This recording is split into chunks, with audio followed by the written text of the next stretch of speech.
చంద్రబాబు ఏటా దావోస్ వెళ్తూ ఉంటారు. వరల్డ్ ఎకనామిక్ ఫోరంలో ప్రత్యేకంగా పాల్గొంటారు. ఆయనకి స్విట్జర్లాండ్లో జరిగే ఈ డబ్ల్యూఈఎఫ్ సమ్మిట్ అంటే చాలా ప్రీతిపాత్రం అన్నట్టు. ఏటా వెళ్తారు, వస్తారు. ఇది చాలా సాధారణం అన్నట్టుగా ఆంధ్రప్రదేశ్ రాష్ట్ర ప్రజలకు మారిపోయింది. కానీ ఆసక్తికర విషయం ఏంటంటే ఈసారి చంద్రబాబు నాయుడు దుబాయ్ షేక్ మీద చాలా ఎక్కువగా శ్రద్ధ పెడుతున్నారు. దుబాయ్ షేక్ చుట్టూ ఆయన ప్రదక్షిణలు చేస్తున్నారు అని ఎందుకు అనాల్సి వస్తుందంటే మీరే చూడండి. ఈరోజు దావోస్లో జరిగినటువంటి సమావేశంలో భాగంగా ముఖ్యమంత్రి చంద్రబాబు నాయుడు దావోస్లో తొలి రోజు యునైటెడ్ అరబ్ ఎమిరేట్స్ ఆర్థిక పర్యాటక శాఖ మంత్రి అబ్దుల్లా బిన్ తౌక్ అల్ మార్రీతో భేటీ అయ్యారు అంటూ ఈరోజు తెలుగుదేశం పార్టీ తన సోషల్ మీడియా ఖాతాలో ప్రధానంగా ఈ అంశాన్ని హైలైట్ చేసింది. అంటే ఒక దేశ ఆర్థిక శాఖ మంత్రి, పర్యాటక శాఖ మంత్రితో ఆంధ్రప్రదేశ్ ముఖ్యమంత్రి భేటీ అయ్యారంటే రాష్ట్రానికి ఏదో ఒరగబోతుంది, ఏదో ప్రయోజనం దక్కబోతుంది, కొత్త ప్రాజెక్టులేవో రాబోతున్నాయి అనే రీతిలో ఈ కథనం మనకి కనిపిస్తుంది. అందుకు తగ్గట్టుగా చాలా ఒప్పందాలు జరిగాయని, విస్తృతంగా చర్చలు సాగించారని, అనేక రకాల ప్రయోజనాలు రాష్ట్రానికి దక్కే అవకాశం ఉంటుందని తెలుగుదేశం పార్టీ చెబుతోంది.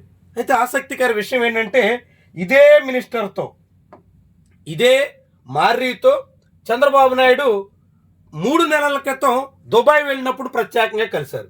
యుఏఈ టూర్లో అదే మంత్రితో అదే Chandrababu Naidu, Andhra Pradesh chief minister N Chandrababu Naidu with UAE minister of economy and tourism Abdullah bin తౌక్ Al మార్రీ.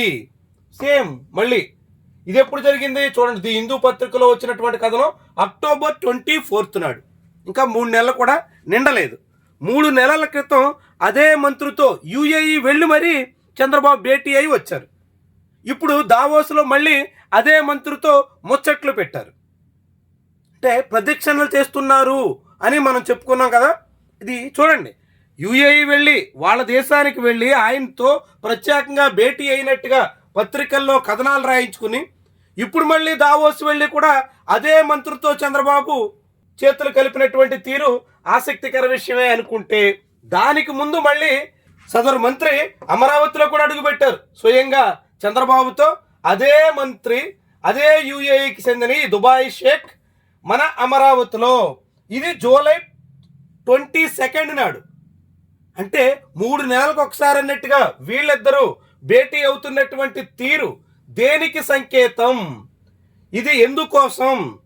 Dubai షేక్తో, UAE ఆర్థిక వ్యవహారాల మంత్రితో చంద్రబాబు నాయుడు పదే భేటీ అవడం వెనుక గడిచిన 6 నెలల్లోనే 3 సార్లు వీళ్ళిద్దరూ సమావేశం కావడం వెనుక ఆయన ఏకంగా అమరావతికి వస్తారు, చంద్రబాబు నాయుడు యుఏఈ వెళ్తారు, మళ్ళీ వీళ్ళిద్దరూ కలిసి దావోస్లో మాట్లాడుకుంటారు.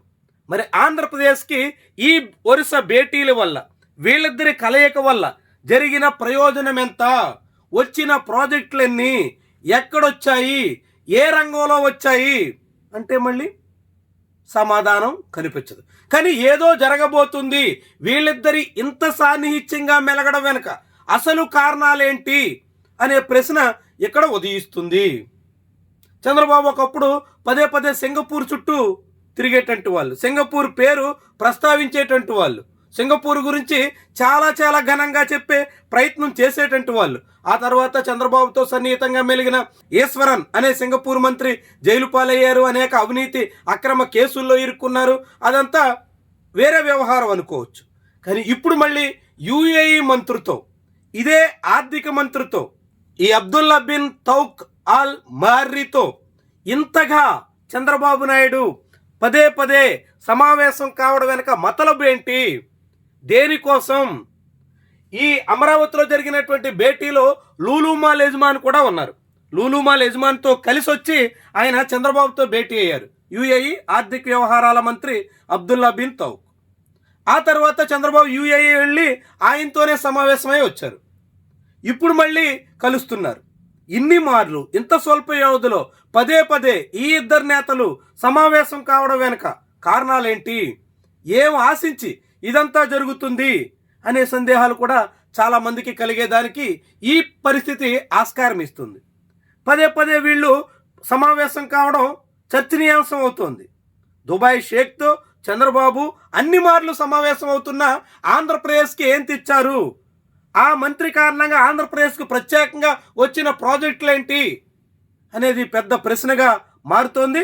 మొత్తంగా చంద్రబాబు నాయుడు యుఏఈ మంత్రులతో ఇంత సన్నిహితంగా ఇంత సాన్నిహిత్యంతో పదే పదే సమావేశం వెనక అసలు కారణాలు ఏంటన్నది మాత్రం తెలియరావాల్సి ఉంది.